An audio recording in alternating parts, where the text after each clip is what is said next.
Om anirodhamanutpadamanuchedamashashvatam anekathamananathamanagamam yah pratitya samutpadam prapanchopashamam shivam deshayamasa sambuddhastam vande vadatam nasvato na viparato nadvabhyam napyahedutah utpanna jatu vidyante bhavah kvachana kechana. Welcome back to our Dharmapada class. I am happy and positively surprised by your interest in always returning to this program, because initially I had thought that perhaps 5 people would come. So this is very positive. As is the tradition, I will first read the verses in Pali, the language of Buddha, and then translate and explain them a little bit.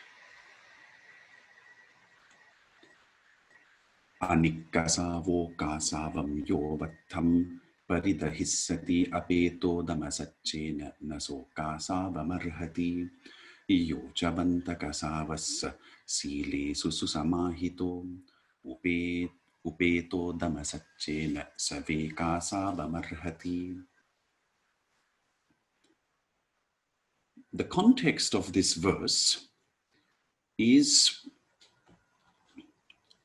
that people in the Buddha's tradition wear the orange dress of a monk or a nun to show that they have renounced the affairs of the world. Buddha says, one who has not dissolved negative emotions, but wears the orange robe without restraint and truth is not worthy of the robe. One who has not dissolved negative emotions, but wears the orange robe without restraint and truth is not worthy of the robe. But one who dissolves negative emotions, well established in the right conduct, endowed with restraint and truth, is indeed worthy of the robe. In a modern context, this is not so easily understandable. Why is only someone worthy of a robe, a dress code, who has dissolved negative emotions? It's a good question. Shouldn't we be a little lenient and say that everyone should be worthy of that robe, no matter how their emotions are? To those of you who are not from an Indian cultural background, it is a little difficult to understand such a discussion. But you see, those who are from an Indian cultural background will know that there is a tendency among spiritual people to use the dress and the look for business. And this tendency existed from ancient times. This also existed at the time of the Buddha. Why? When you wear that robe, there is something noble about it. If you compare someone who has the dress of a monk or a nun, go to Thailand today or go to North India or South India, where people are dressed and really radiate that renunciation, there's something powerful about that. It is not like your typical banker in London, who's wearing a tie and I don't know, a Hugo Boss suit. I don't know what the current trend is. A banker doesn't make that kind of impression. A banker, sure, sort of, you have some respect. You think, oh, this is someone who knows something about money. I should better listen to him or her. Then if the banker is dressed in a Nike sports suit, you don't take him as seriously as when he's dressed in a Hugo Boss suit. But when you meet a renunciant, a monk, or a nun, it's just something different. So this is, for those of you who have never met one, it's just something different. You're instantly struck by, oh, there's something radiant there. There's something great about that. No matter from which tradition. I remember about a year ago, 1.5 years ago, before this whole mess began with Corona, we had a visit from 3 monks, you remember, of the Ramakrishna order. Yeah. It's a different order of monks. It's not the Buddha's order. It's a different order, but there is simply something different about it.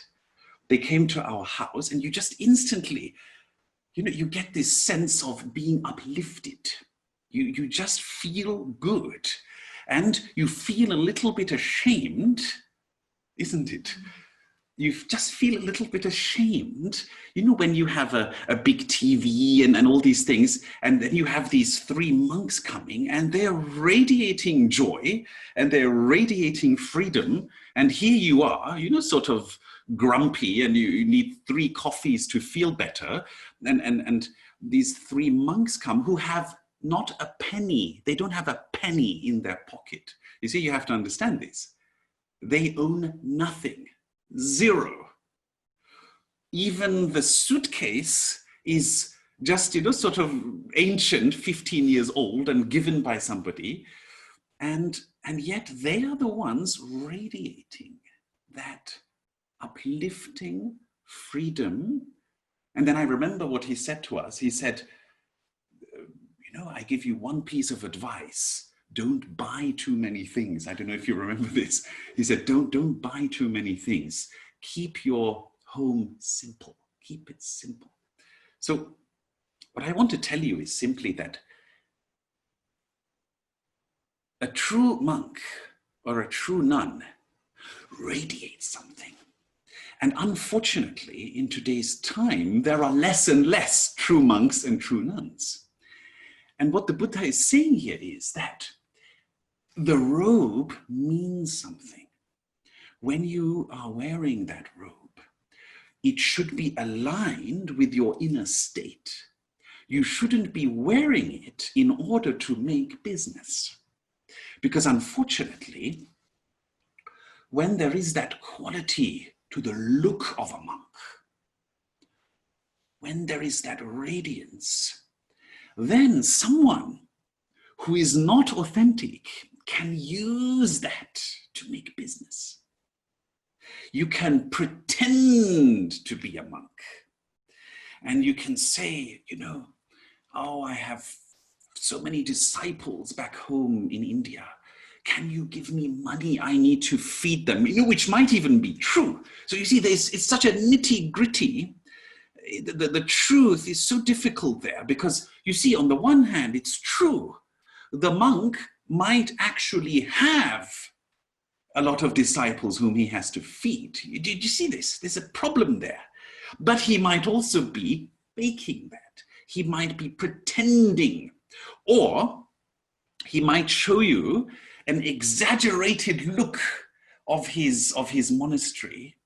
Oh, my monastery is so big. We have all these social projects. We have all these things going on. Please give me millions, give me millions. But actually it's a business, you see? So we have to be so aware when we look at this. It's so difficult to distinguish when is it real and when is it fake, or, let us say pseudo. You understand me? And this ancient verse here is talking about the same phenomenon. The Buddha is warning his people and the future, be careful. Not everyone wearing the robe is genuine. You see? Be careful, be critical. Only those who have dissolved their negative emotions are worthy of that robe, right? I hope you understand this point a little. And then he gives an interesting story that there was an elephant who loved monks and nuns. And whenever the elephant saw someone wearing the robe, he would be very, very soft and gentle, and he would come up and they could pat him. And then there was a hunter, and the hunter observed that. And the hunter thought, to catch that elephant, I need to wear the robe of a monk. Who knows? This might have been a true story. We don't know. And so a friend of mine just said that this actually might be the case because animals do react to how you are dressed. So then the hunter put on the robe of a monk and captured the elephant, which is really cruel. So Buddha told this story as an example that just because someone's wearing the robe doesn't mean they're genuine. Yeah? Please remember that. But dear friends, this doesn't mean that when you see someone wearing the robe, you instantly think that might be a fake person. That's not the idea. Also, give them the benefit of the doubt first. And there's one way to do that. Somebody once asked me, how can you know whether someone is genuine or not? And I really genuinely believe that this method works. For a moment, remove your mind of all judgment. Just remove your mind of all judgment. Like you erase all judgment from your mind. Look at the person's face and feel in you what it does to you. Does it make you happy? Does it make you feel a sense of upliftment? Does it give you a sense of something freedom, something related to freedom, something related to spaciousness? Or does it give you a sense of, oh, this person is powerful, this person is... I really think this works. Why? Has any one of you heard of mirror neurons? These are neurons in the brain that mirror the state of someone else. Why do we know that this works? Because of Hollywood. When an actor in Hollywood really acts as if they are crying and depressed, you, the viewer, also feel that you want to cry. That's why so many people cry when they watch Hollywood movies. And even more people cry when they watch Bollywood movies. Because Bollywood movies, as you know, are structured in a way that you just have to cry. I once watched Kal Ho Na Ho. This is a very long time ago. And I cried. You just can't help yourself. They do it in such a great way. Shah Rukh Khan is such a great actor that you simply have to cry, isn't it? So there's another film by Will Smith. I think in English it's called 7 Pounds. In German it is 7 Lives. In English it is 7 Pounds. And it's a story about a man who has caused an accident by texting, in his car. He has caused a car accident. His wife has passed away. And he's also caused the deaths of, I think, 6 other people. So to make up for that, he gives his I think his kidney and parts of his body to people, etc., etc. And then in the end, he even takes his own life. So I don't want to make you depressed here. I'm just telling you the story. I cried when I saw that movie. But why? It's just a movie. Why do we cry? Because the actors are so good at triggering our mirror neurons in the brain that we begin to feel innerly how they feel, how they are acting. So what I'm trying to say here, you can use this same phenomenon with spiritual teachers. Let go of all judgment for one moment, like, and then look at the face of the teacher, look at without judging, and just observe in yourself what it does to you. And then you will know if there is something real or not. Now, of course, those of you who are very clever will say, but what if the teacher is like a Hollywood or Bollywood actor? Isn't it? That they're acting so well that you feel that even though it's not there. You're right. You're right. But even Will Smith or Shah Rukh Khan cannot constantly act like that. You cannot keep up an act all the time. You can do that for the, for the duration of, when the director says, action, then they can act like that, for 10 minutes. But then the action is over and then they are back to Will Smith and Shah Rukh Khan, isn't it? So if you just observe a spiritual teacher for long enough, you will feel that there's something fishy going on there. Really, you will. So I trust your innermost nature that you can see that in humans. I always feel that humans have in their innermost heart a deep intuition. And if you listen to that intuition, you can feel it. Yeah? Does that help you a little bit? So we thus have a license from Buddha himself to be critical when we see spiritual teachers dressed in orange robes with long beards. We have the license of the Buddha himself. Very important. The Buddha was not someone who supported blind faith. No, no, no, no, no. There's a famous statement by him where he says, Tasmat ihananda, atta deepa viharata, atta sarana, ananya sarana, dhamma deepa, dhamma sarana, ananya sarana. Therefore, Ananda was his main disciple. Therefore, Ananda, be your own island. And some people translate it, be your own light. Be your own island or be your own light. Be your own refuge. Don't take refuge in others, but have dharma. Dharma is the path of meditation, the path that the Buddha is teaching.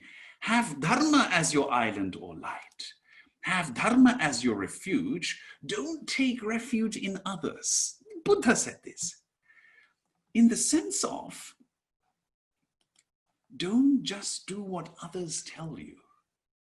Don't just, sort of blindly become a member of a cult, where there's some teacher who says, this is the truth. And Ayumu, you don't have an idea of anything. You have to let go of all your own beliefs and you have to only believe in me. You see, the Buddha says, oh, no, no, no, no, be careful, be careful. There's something wrong there. If someone says that, there is something wrong there. Be careful. Yes? So for me personally, it's very important that you all understand this. We have the license from the Buddha himself to be critical. All right? So then we go to the next teaching. Asare sara matino, sare cha sara dassino, te saram nadhigachanti, michha sankappa gochara, saram cha sarato nyatva, asaram cha asarato, te saram adhigachanti, samma sankappa gochara.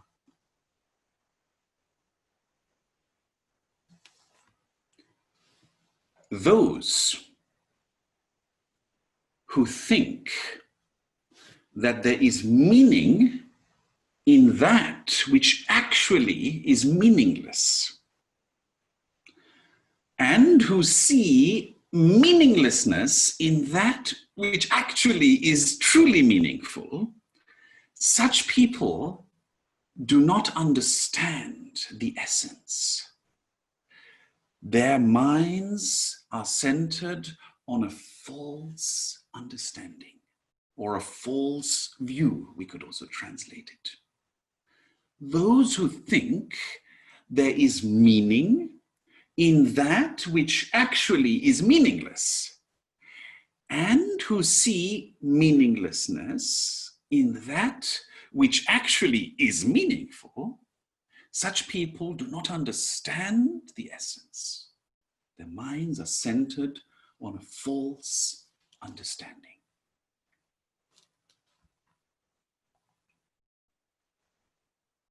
This is related to the first of the 8 limbs of the Buddha's path, the right understanding. The Buddha says if we do not have the right understanding, we will mix up everything. In Hindi, there is a wonderful word. It is called ulta. Ulta means upside down. We will see everything upside down. How? Now, those of you who are very rich, please don't mind. People who pursue riches or wealth as a purpose in itself, as an end in itself, have a wrong understanding. Why? Life is very short. Has anyone ever observed that? Life is really short. If you spend years and years and years just working on accumulating riches, as if it were a game, as if it was some sort of play where you feel good about yourself because you now have more. You know that's true. You know that the sense of having a lot in your bank account gives you a good feeling, don't you? Don't you? But my dears, you're wasting the actual experience of life on that. That little bit of satisfaction you get from looking at your bank account, this, you know, there's this we call this water in your mouth, right?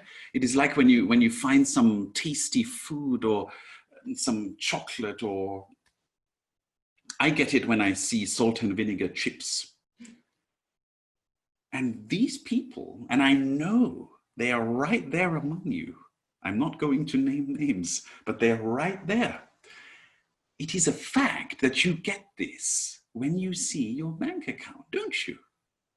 And when you have this feeling of, you know, I could get more.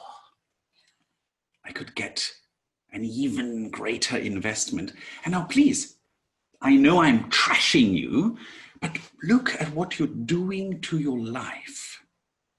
You are making your inner experience of life dependent upon something extremely transient, trivial, and, if we may say so, silly. At the end of your life, when your bones will hurt, and they will, when your body is full of disease, and it will be, not everyone's body, but it happens most of the time, or a lot, when you see death is going to come soon, when, let's say, you are 82, and just statistically speaking, when you're 82, please don't mind if there's anyone who's 82, please don't mind, it's just a fact. When you're 82, what is the probability that you're going to live for 20 more years? It's not very high, is it? And those of you who are young, you think, oh, that's only for the 82-year-olds. No, it's not, because I don't want to tell you my age, but I'm not 82, but I always think, well, I'm sort of halfway now. I'm halfway. This is half time. This is the time when Roger Federer is thinking of his ocean, right? During the tennis game, and then he will go back into the game, but it's half time, and then it's over, finished, bye-bye. And what have you done with your life if all you've done is accumulated wealth? Just to get that feeling of, which you could have gotten, I'm joking here, you could have gotten it with salt and vinegar chips, but you've built it up. You know, you've structured your inner experience in such a way that you only feel good because of that bank account. And this is the truth. And everything is more or less secondary.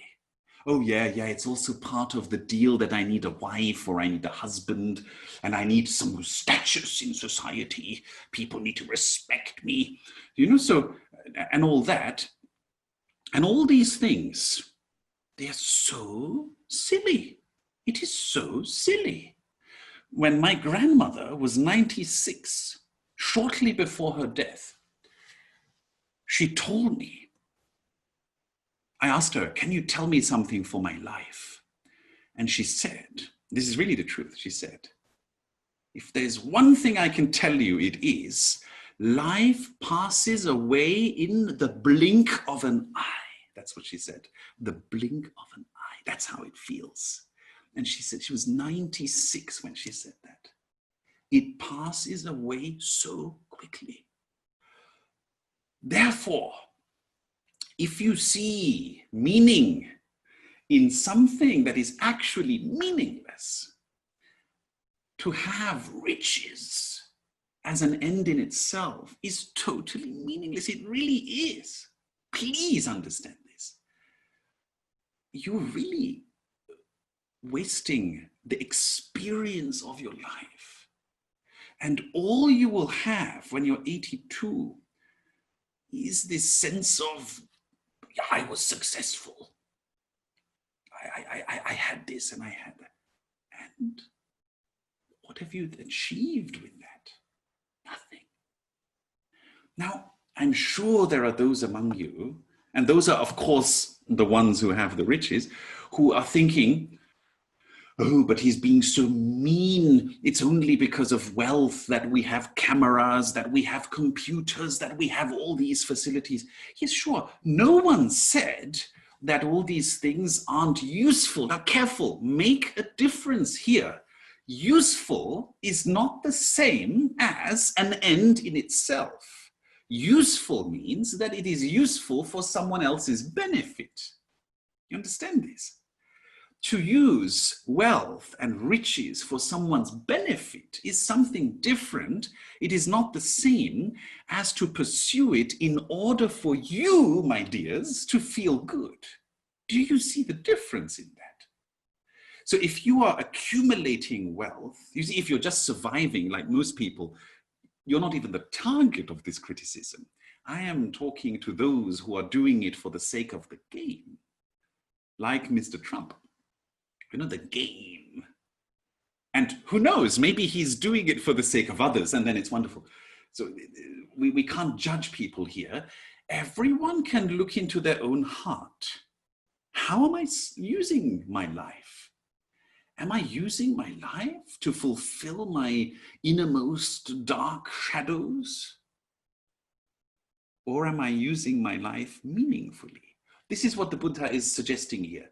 He's not even saying, I know how to use life. He's just saying, there is a way of seeing it rightly, and there is a way of seeing what is meaningless to be meaningful. Now, what is another example of that? Let us think. So there is greed, right? People live their life based on greed. That's a truth. Then, my dears, another good example is jealousy and envy.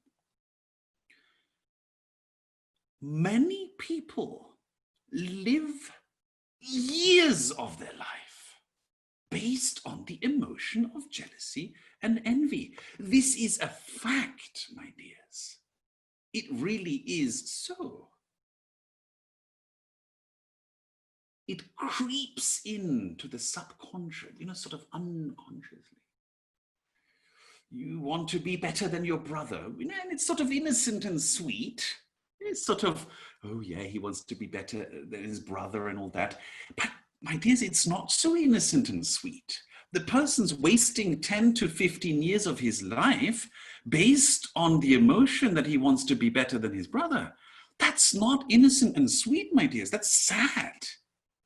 Do you see this? And these emotions I'm listing are the ones the Buddha lists, right? So there is greed. Living one's life based on greed is simply sad.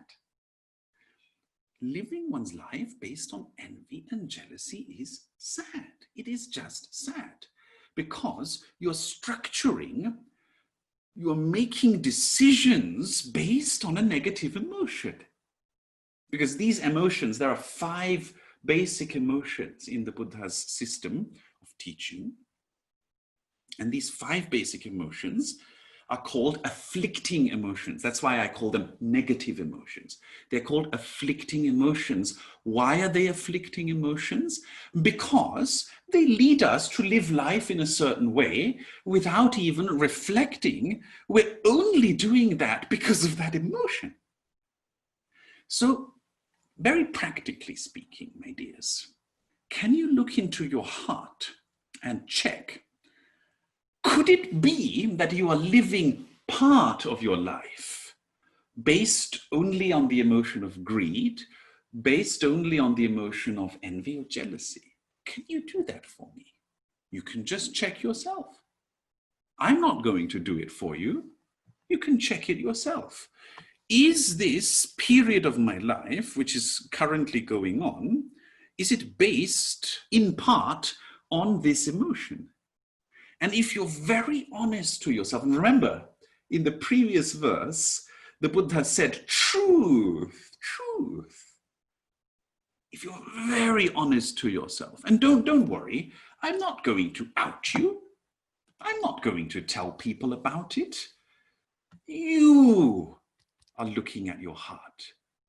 You are looking at your inner states. You are looking at your mind. Are you living based on the emotion of envy or jealousy? You are the judge. You can look. And now comes the beauty of the Buddha's system. Once you have identified that, yes, I am living part of my life based on that emotion, the Buddha says, once you have recognized that, don't judge it. Isn't that fascinating? So he says you should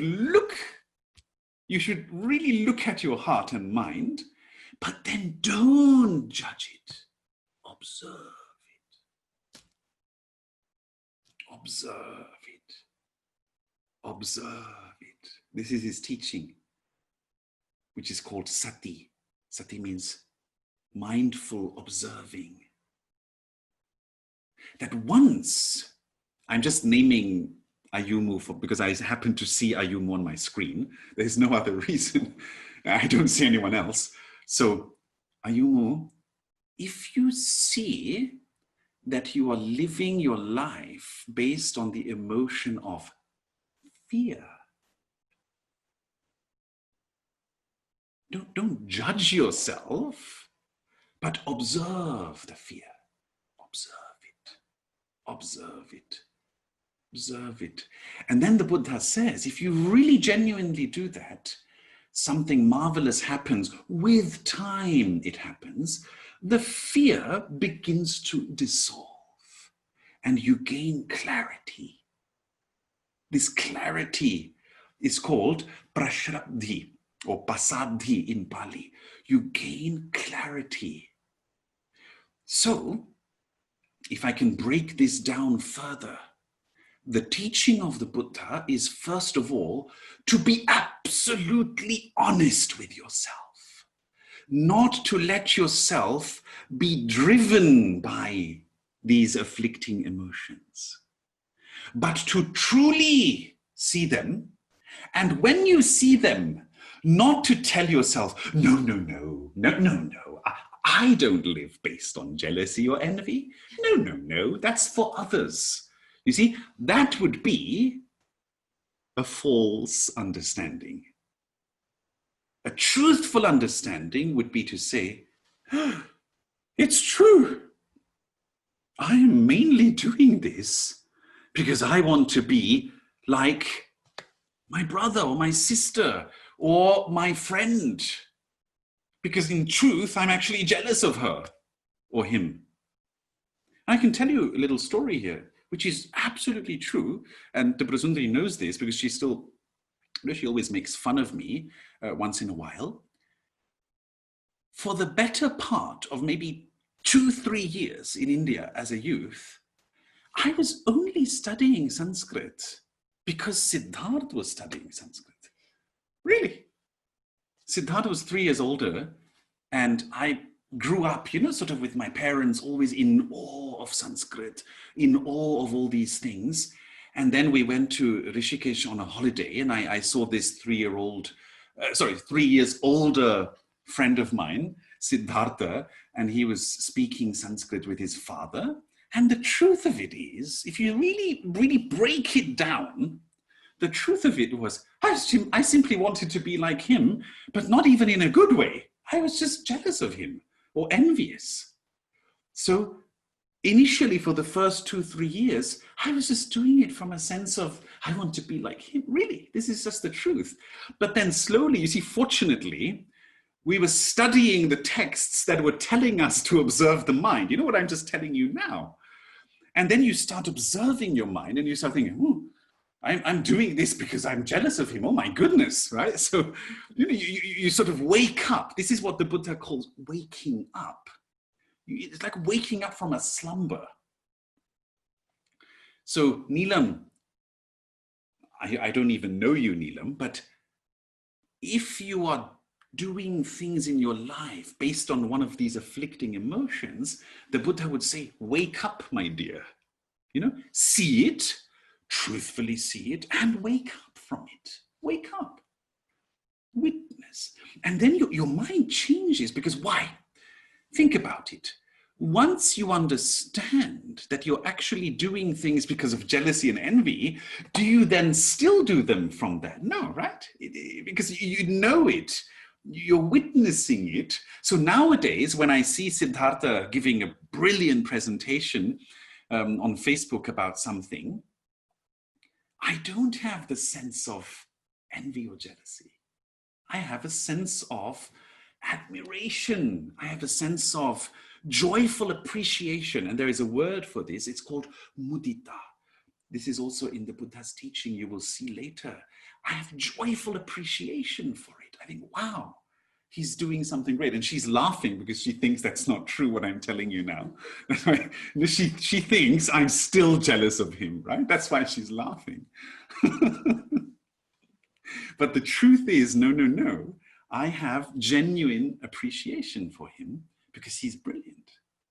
And one day, not so far away from now, I would actually love it if he came here into this session and gave, like a special edition, right? So he could give a half-hour talk, and then you will see why he's great, yes? So, my dears, the two emotions I have covered are greed, envy, and jealousy. Envy, jealousy are sort of the same. Now, another one is the emotion of pride, feeling superior to others. This in itself is something, it is really a driving force of so many things. It really is. And it is so subtle that we don't even realize it. It is very difficult to look into one's heart and to see that there is a sense of superiority. It's very difficult. But it is there in almost everybody. It's so hard even to give you an example because it's so subtle. I grew up among spiritual people. Oh my goodness. Spiritual people are the worst, aren't they? They're the worst. I prefer an ordinary person from the street, you know, that I prefer that person to spiritual people. Spiritual people are the worst. They think they have the truth and others don't. Really. They come up with terms like, we are the insiders, you are the outsiders. Really. I'm an insider, you are an outsider. It's terrible. I am initiated, you're not. I am pure, you are impure. Really? I mean, these are terms, Ayumu, if you think about it, if you said this at your office, I mean, they would fire you for discrimination against others. But that's what the whole spiritual world is all about. You join any spiritual group, and I tell you, it won't take long for you to recognize that. I have the higher technique. Which one do you have? Right? So, and do you even have a technique? Right? So I have the, and then it's the worst. I have all these processes going on in my subtle body. Do you have them too? I see all the lights. She's like, no, it's true, right? I mean, it's ridiculous. I'm sorry to say, because yeah, I only grew up among spiritual people. That's why I'm giving this example. But now in your own life, you have to think, where is the superiority? Do you see it? Do you see it in others and in yourself, my dears? Okay, but she's still laughing because this is true. I feel the, you know, Kundalini is this energy in the body, and in our world, you see, if you feel that energy, that means you are in the club. If you don't feel it, you know, you're sort of an outsider. Oh, you don't feel it yet? All right. It will come, don't worry. As long as you continue to be like me, it will come, don't worry. It'll take a few years. Really, I mean, this is incredible. The sense of superiority that people build up through spirituality is the worst. And all those spiritual people among you, can you please look into your heart for one moment? Do you recognize it? Tiny little bit, yes? Buddha says this is the worst, because what you're doing is you're separating yourself from the whole world in the name of what? Spirituality? oneness, non-dual oneness, and you're separating yourself. And this feeling, now this is the interesting point. Now, some of you might say, who cares? Let the spiritual people feel proud. Doesn't it, doesn't it make them do good things? Does it? Do you feel that it does? I'm not sure. So most of the time, I always felt that, sort of non-spiritual people who go out and help people are somehow doing more good things than the spiritual people, really. So this is just the truth. That's why we have to really look at this. This is very serious. I'm joking about it. It's very serious. People spend their life practicing spirituality very often just based on the sense of superiority, really. They think, they sit down in the morning. Ooh, really? I am so special. I am the one person, along with maybe 10 others, who know the absolute truth, and nobody else does. And then they sit down based on that feeling. Please, I'm joking about it, but I know that there are among all of us, I'm saying us genuinely, there are among all of us these feelings of superiority, and they simply are not true.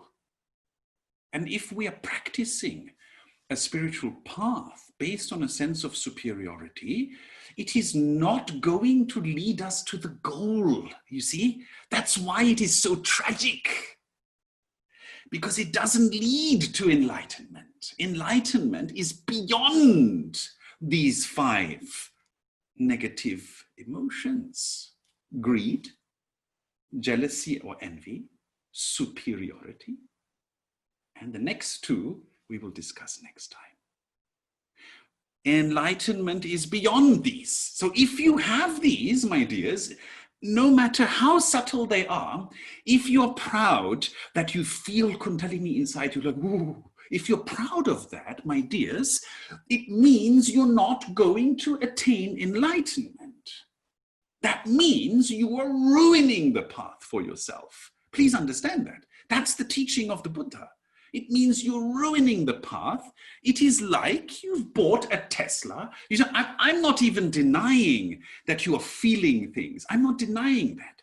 But it means you have bought a Tesla, a great car, brilliant car, but you've driven it into a wall.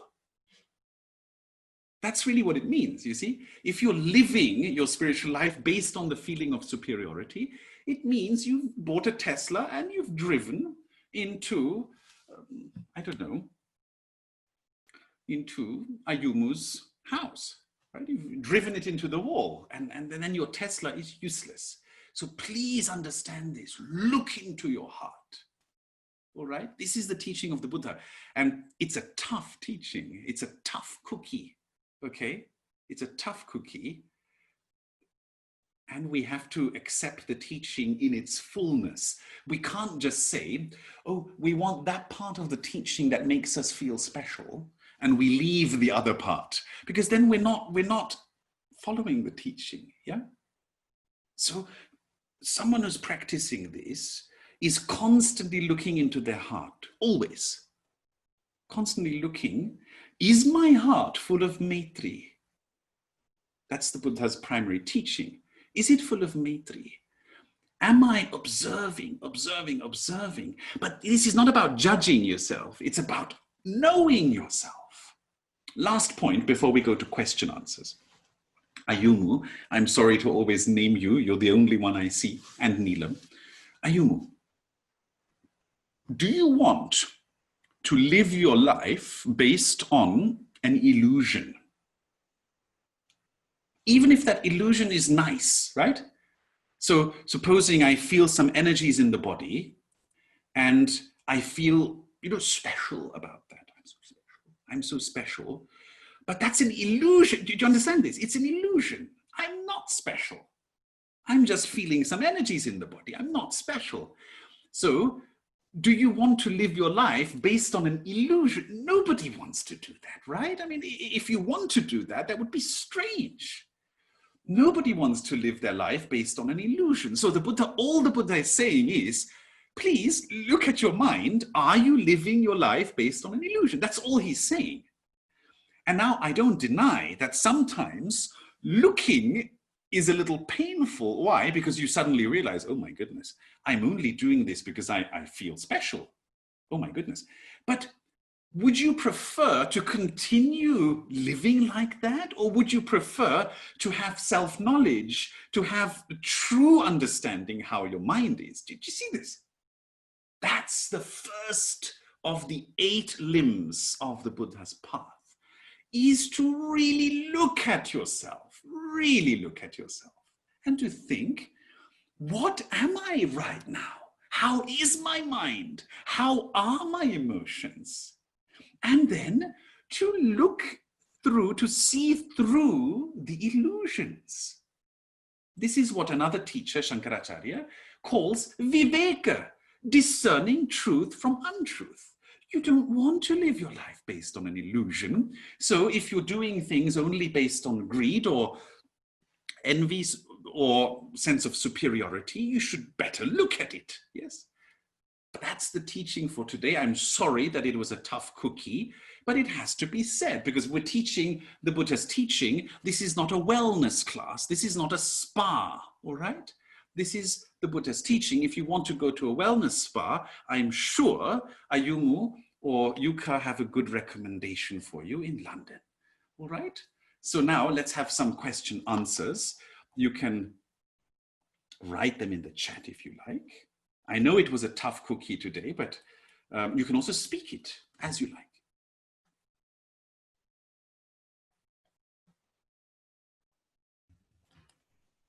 Hi, Vidyābhāskarji.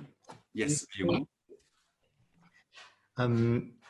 Yeah, first of all, yeah, thank you for the class. And first of all, I was really surprised when you called out my name earlier. You said, well, you called my name out several times, but one of them you said you used the word fear as the what was that in the context of? But instead of greed and jealousy, envy, the things you mentioned, you used the word fear, and I think yeah, that's certainly one of the, well, that can be a kind of a weird motivation that drives you, like, I need, different to greed in the sense that I need money to survive, or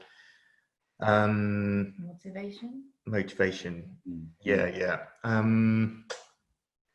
And I know someone who suffers from fear, and maybe to a degree I do as well, I think. Is that one of the things we were going to cover next week? Or, and also, I guess I'm asking because fear was the thing I was thinking, and then you just said that word, so that was pretty yeah. So I don't know what my question is, but no, I understand. Your question is fear one of these 5? Yeah. The answer is yes and no. Fear is the reaction to one of them. It's the consequence of one of them. Okay, yeah. So we will talk about that next time. It gets very subtle.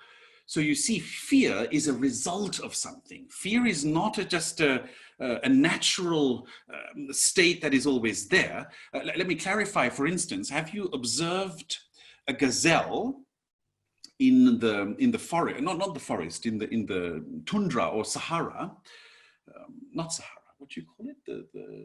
The steppes, the steppes. When a gazelle is attacked by a lion, the gazelle instantly is filled with fear and escapes. But the scientists have observed this. Once the gazelle has escaped and is back with its other gazelles, it doesn't continue the fear. The fear was a survival instinctive reaction But once the gazelle has escaped, it is just as fine again as the others. You see, the fear does not linger in the gazelle. This is the interesting part. It does not continue to linger. It is only in so-called higher species that have more self-consciousness, self-awareness, where strangely, our experiences linger in our mind. Something very strange. So a gazelle, once it's escaped, a gazelle is just as happy again as it was before. You know, after escaping. If it hasn't escaped, well, then it's a different story. Then it's mostly in the lion's stomach, right? So it's a different story. But if it has escaped, it is just as happy again. Whereas the human being goes through a traumatic experience or through a challenging experience, and then the fear continues to linger in the human being and causes a huge mess, makes a huge mess out of their life. And then fear becomes an underlying emotional state that drives our decisions. So that is what the Buddha is talking about. So the Buddha is not preaching to gazelles, so they don't need preaching, they're fine. You're the one who has the problem, right? So, so the point here is that the Buddha asks us to acknowledge the actual states within us, to really acknowledge them, really know them. Because without doing that, you are simply driven by those states. And fear, of course, is a very deep one, because fear gives rise to further states. You know, it sort of tinges your whole experience.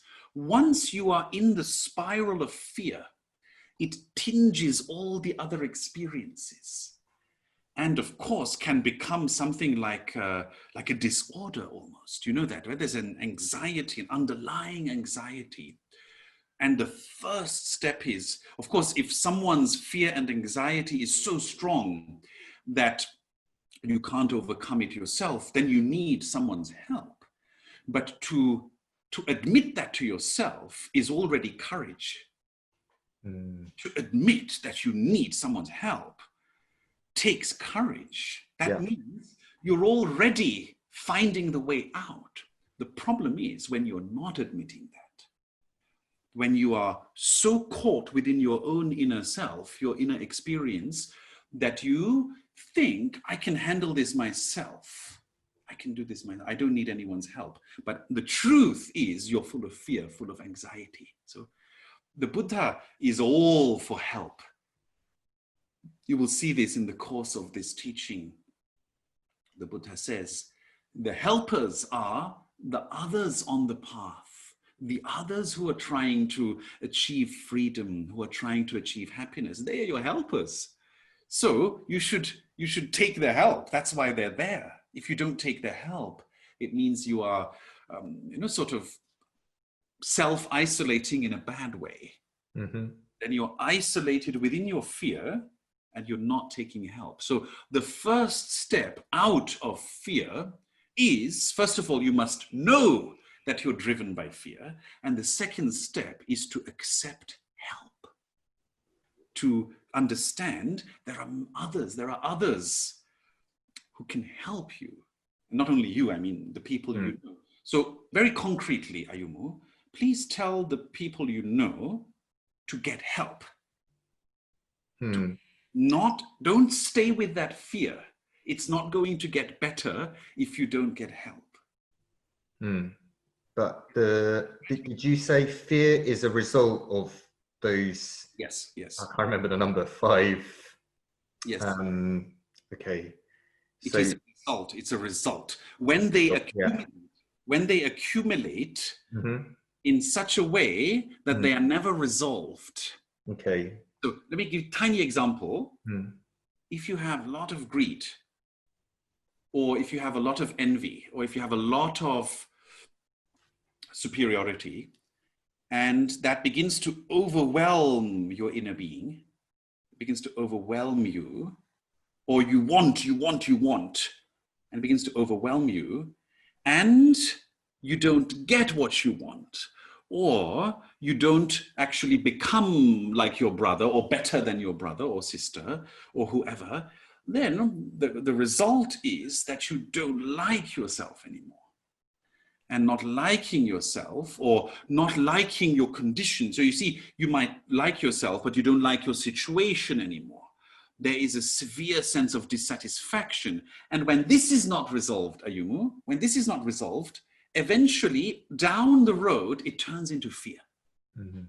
So fear is like an end result. It's an end consequence that has many stages before it, many steps before it. It doesn't just come like that. There are many steps before fear actually sets in. Yes? Mm-hmm. But this is very subtle. Someone who is living in fear, first instruction, get help. Don't stay alone with the fear. You are surrounded by humans. You're surrounded by people. Get help. Ask someone for help. Talk about your fear, and that already begins to resolve it a little bit. Yes? Yeah, understood. Thank you. Anyone else?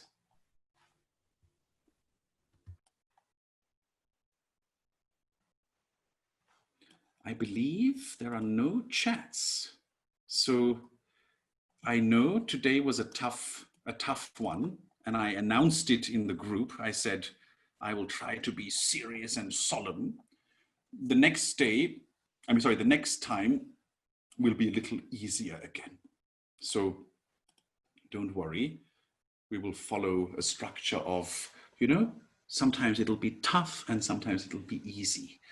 So I hope that all of you enjoyed and understood also the teaching, that you apply this truthfulness towards yourself, this real, genuine truthfulness. But also Maitri, which gives rise to joy. Maitri for yourself, Maitri for others, witnessing your states, observing your states, knowing that if you really observe, if you really sit down to observe, or if you walk slowly to and fro, and you're really observing, it actually dissolves. It really does. But you need to practice it a little to experience it. So if someone is experiencing severe fear, severe anxiety, I recommend you to get help. You can also write to me. I can give you some advice. If your fear is just coming sometimes and then going again, then face it head on, face it, sit down, observe, witness, observe, observe, observe, observe, observe, but also practice Maitri, and it will resolve 100%. If it doesn't, you can write to me and we will work it out. There has never been a case where it hasn't worked. I have never seen a case where it hasn't worked. So you can't be the exception, right? So wishing you a wonderful week.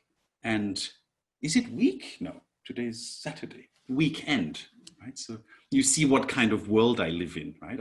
I don't even know where I am most of the time. I'm just joking. So wishing you a good weekend and see you next time. Namaste and enjoy your time.